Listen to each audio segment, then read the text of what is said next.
What's up guys, DC19 Gaming Tech. This is going to be a very in-depth discussion, but this is basically very important.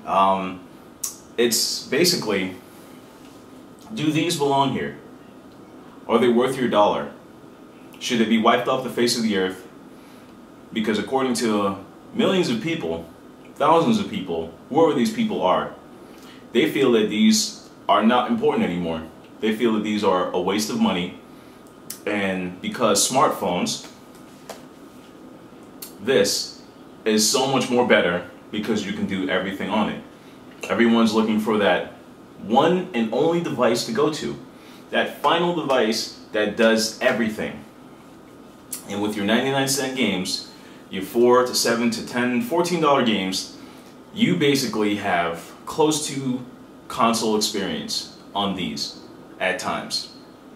Mine, they may be buggy, they may be stiff, they're close to it, and some people are okay with it. Now, before I get into these, let's deal with this. Now, a lot of people basically say that one thing does everything, it's better, right? Now, I'm going to do this as much as I can without biting off of IGN's video, well not video, article. They basically compared this to digital cameras, the camera on the phone to digital cameras. I'm going to compare it to everything else. But basically what IGN was saying, the digital camera on a smartphone takes great pictures, but it lacks thousands and thousands of details and everything else that actual digital photographer camera can do and an actual HD movie camcorder can do compared to this. This will never ever be as close to that because it does everything. It is not dedicated. Dedicated devices do a lot more things than a device that does it all. Now, as time goes on, it'll get better because technology improves, but it will never be as good. Digital zoom, what do you call it?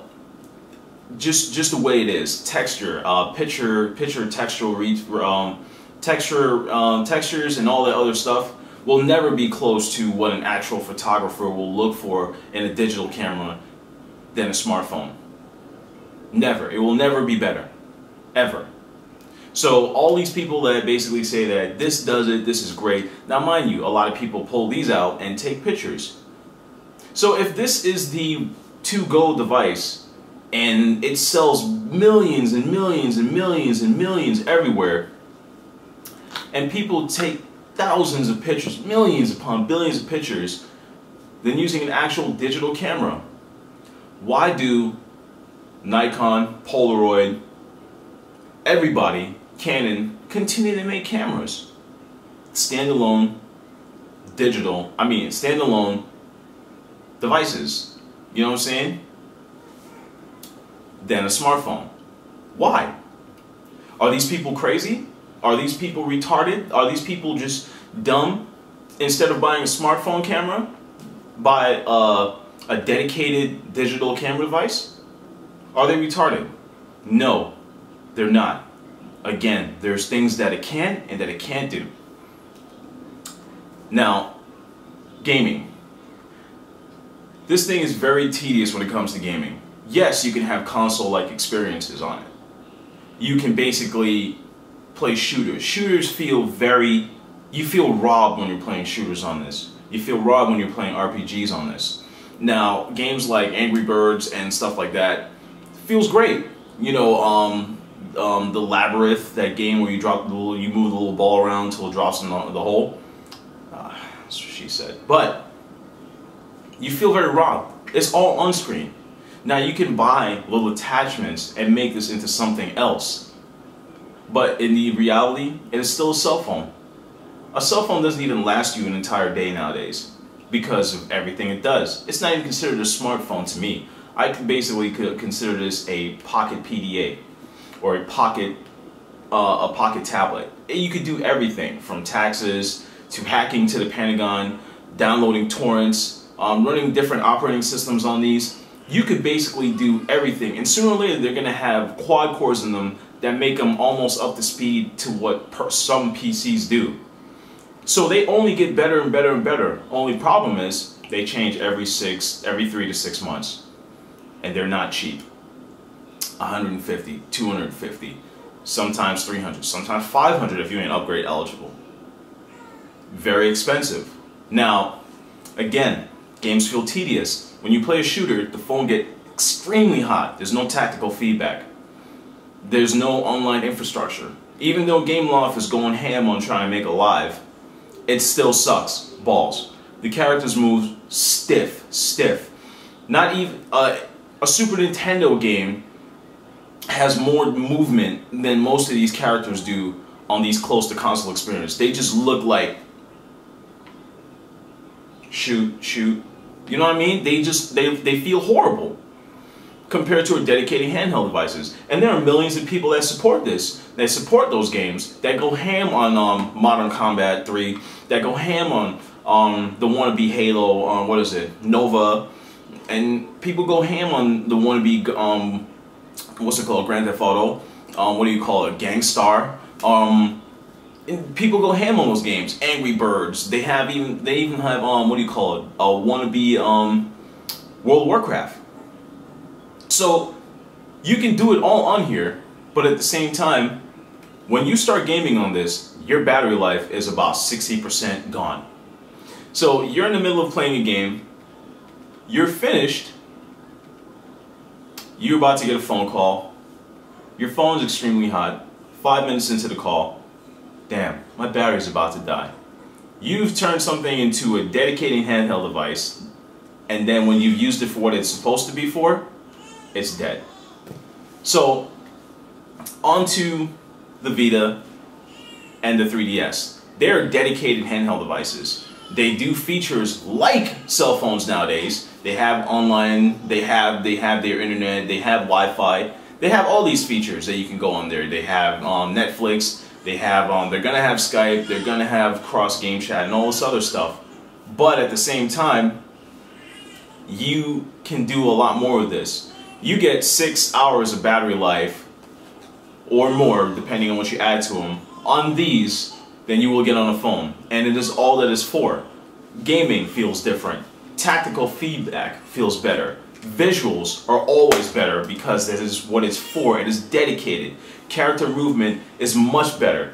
Games that you pay for. There are games that are like, perfect example, Dungeon Hunters Alliance versus Dungeon Hunters, the original on iOS and Android, right? Now, Dungeon Hunters on iOS has no online infrastructure, no leaderboard. It's just an online. It's just a action dungeon RPG, right? On the Vita, the graphics have improved. It's basically the PSN one on PSN. The graphics have improved. There's game chat. There's voice chat.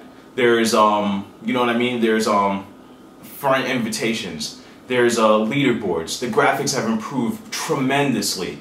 So when you've done all those for a game, you can sell it for a better price than $7.99.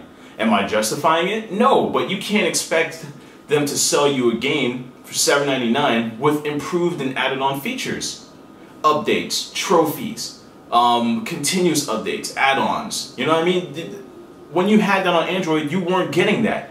You got the game and that was it. There was nothing else after that. So $39 is completely different. That's the difference between a dedicated handheld device than a smartphone. Once you get the game, that is it. There's nothing else to it. There's no improvements, there's no updates, there's no add-ons, there's nothing. Trying to chat with someone in the middle of the game? Try it, I dare you. Try to chat with someone in the game? Simple, easy, breezy, beautiful cover girl. But the dedicated handheld devices are meant for a lot of things. This is amazing. 3D on this compared to a phone that uses 3D for 3D gaming will never come close to this. Ever come close to this. The experiences like Legend of Zelda, Ocarina of Time, 3D, will never be able to be seen on anything else but this. Star Fox, Resident Evil Revelations, Kid Icarus, all these games, amazing. Mario Kart 7, all these games, great. You will never find an experience on this that is what you get on this. Ever. Ever. $39 to 99 cents. What you pay for 99 cents is for like 10-15 minutes of gaming. 10-15 minutes. If you sat there and played hours, endless hours on this, you might as well get one of these, because you'll experience a lot more. Updates, pushes, chats, swap note, PSN, friends, party chat, PSN chat, PlayStation Network. All of these things are on here, and they're pocketable. With this, now, so let's take this for example, right? I'm on a long train ride, and I'm next to somebody. He's going ham on his cell phone, iPhone, whatever it is. I'm going ham on the Vita or the 3DS, right? Now, I'm gaming. The train ride's about 7 hours long. We're going somewhere out of the country, right? And the train ride is like 6 hours long. I'm gaming ham on this thing, and he's gaming ham on this. While I'm conversating with my friends on Facebook, Skype, and everything while playing the game, I get about 7 hours, swap note, and all that whatever. I get about 6-7 hours of gameplay out of him, right? I get a phone call. I pause this. I pick my phone up, I get in a conversation. He gets a phone call at the same exact time. He picks his phone up, he makes a conversation. I'm on the phone for about 20 minutes. I look over at him, his phone is dead. Why? Because you cannot game long on these. And this is just that important. Why would you want to put some communication of your life on something like this? Right? That's what you want this for. But then you killed the battery life gaming. Do these have a place? Yes, dedicated. They're not meant to interfere with your personal importance in life. Your job, your phone calls, mom, emergency calls. That's what these are here for. Now again, will this take place of your computer, even as close as it gets? Will the laptop take place of your personal PC? Why do they still make home computers? Why do they still make home PCs? If cell phones, tablets, and laptops are just as close, and they sell more, why do they continue to make video cards? Why do they continue to make video game cards, video cards? Why do they continue to make an AMD, Nvidia, if consoles sell more? Why? Are these people crazy that buy PC video games? Are these people retarded? No, because just like a home console, a dedicated video card for dedicated PC gaming will always have better features, functionalities, and better gameplay tweak and all that compared to a console than the person that plays the console. You see what I mean? So there is always a room for something dedicated, and there's a room for something that does everything. You see what I'm saying? So these do have a place. They're very important. They're extremely important. The experiences that you have on these, you will never have on a cell phone. I don't care what game you play. And you will never see certain franchises. You may see copies, but you will never see the originals. And for all the casuals out there that feel that the copies are fun to play, have not played these. There are thousands of people that I've seen myself that go from phone to picking one of these up and only use this as a cell phone now. Besides, why'd you Netflix on this when you can Netflix on this without killing your data plan, your battery life, and important calls that you may get? You see what I'm saying? This is a cell phone. That's what it's for. There's things you can do on it to pass the time. Again, this is DC 1983, and there will be more videos, there will be more gameplay.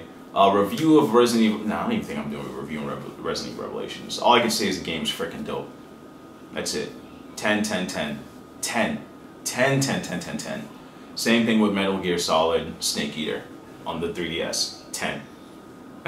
What else can I say? It's 3D done right. You can't hold me, son. You can't hold me, son.